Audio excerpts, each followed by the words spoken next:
Hey there, fish enthusiasts! I'm about to let you in on one of aquarium keeping's best-kept secrets, and trust me, once you see these fish in action, you'll understand why they're called the kings of the freshwater aquarium. We're talking about discus fish, and I'm going to show you exactly how to keep these gorgeous creatures thriving in your home setup. Now, before you start thinking, oh great, another fish that's impossible to keep alive, let me stop you right there. Yes, discus have a reputation for being challenging, but here's the thing nobody tells you. They're actually pretty forgiving once you understand their basic needs. I've been keeping these beauties for years, and I promise you, if I can do it, so can you. Picture this stunning dinner plate-sized fish gliding through your aquarium like underwater royalty. These fish don't just swim, they glide. That's exactly what you're getting with discus fish. Their perfectly round, flat bodies and flowing fins make them look like living art pieces. And honestly, watching them move is almost hypnotic. What makes these fish so special? Well, for starters, they come in more colors than a rainbow. Thanks to selective breeding, you can find discus in brilliant turquoise, deep crimson reds, golden yellows, and patterns that look like someone painted them by hand. I've seen grown adults stop dead in their tracks when they first spot a group of healthy discus swimming together. But here's where I need to level with you about the commitment you're making. With proper care, discus fish can live between 10 to 15 years. That's actually longer than most people keep their cars. These aren't goldfish that you're going to replace in a few months. When you bring discus home, you're basically adopting a swimming pet that's going to be part of your family for over a decade. And they're not small fish either. Adult discus typically grow to about 6 to 8 inches in diameter. We're talking about fish the size of salad plates here. So that tiny 20-gallon tank you've been eyeing? Yeah, that's not going to cut it. Let's talk about the elephant in the room, or should I say the tank in the living room. For a group of 5 or 6 discus, you're looking at a minimum of 55 gallons, preferably 75. I know, that sounds like a lot, but think about it this way. Would you want to live in a closet your entire life? Here's something that trips up a lot of beginners. Discus are social creatures. You can't just buy one and call it a day. They need to be in groups of at least 5. And here's a pro tip that saved me countless headaches. Keep them in odd numbers. Now, let's get into the technical stuff, and don't worry, I'll keep this simple. Discus fish are native to the slow-moving tributaries of the Amazon River, which tells us everything we need to know about their water preferences. They want warm, soft, slightly acidic water with minimal current. Temperature is absolutely critical here, and this is where a lot of people mess up. We highly recommend 85 to 86 degrees Fahrenheit. The reason is because the discus farms we get them from usually keep their waters at these temperatures. I keep my discus tanks at exactly 85 degrees, and let me tell you, consistency is everything.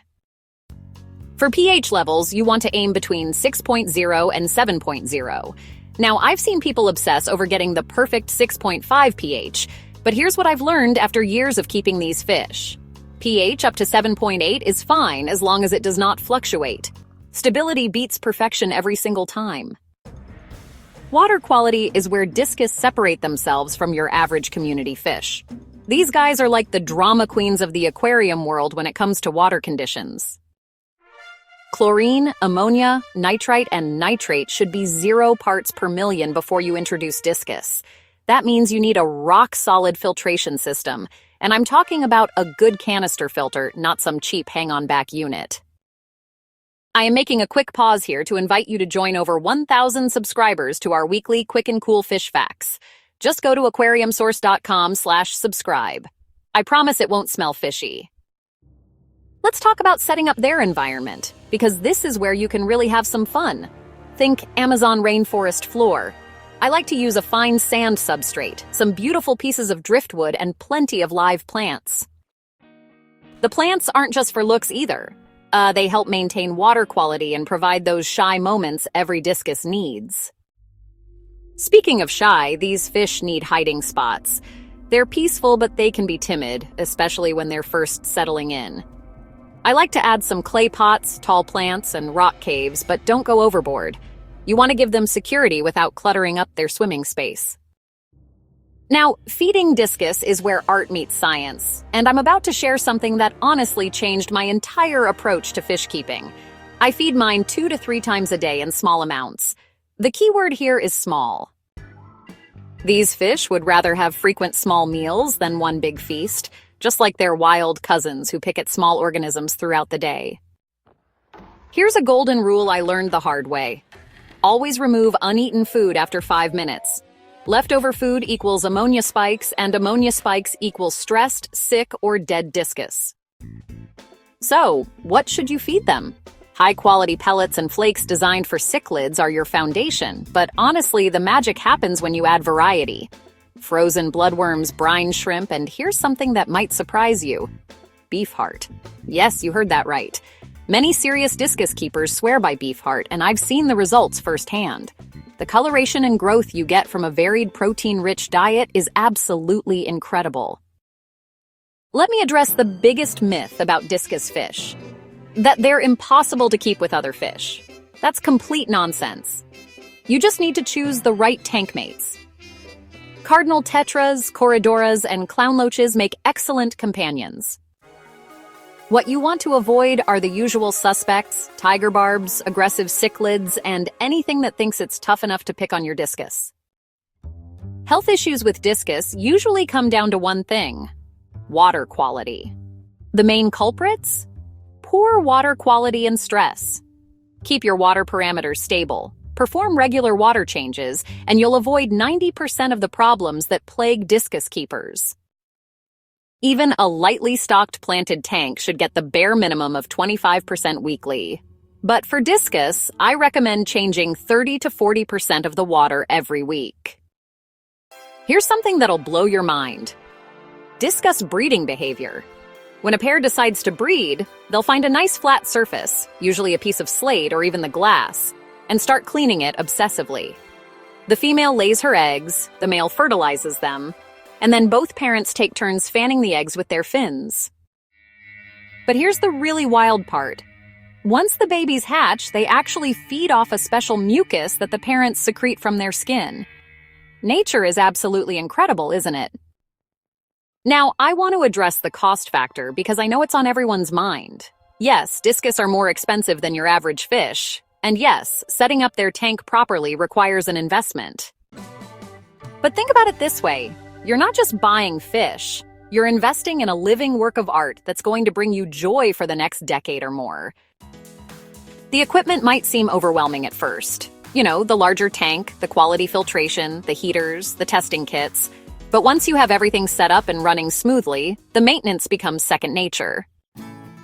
I spend maybe 30 minutes a week on my discus tanks, and that includes water changes and feeding. One thing I wish someone had told me when I started with discus is how rewarding they become once they settle in. These fish have personalities. They recognize you, they get excited when you approach the tank, and they develop their own little social hierarchies that are just fascinating to watch. The sense of accomplishment you get from successfully keeping discus is unlike anything else in the hobby.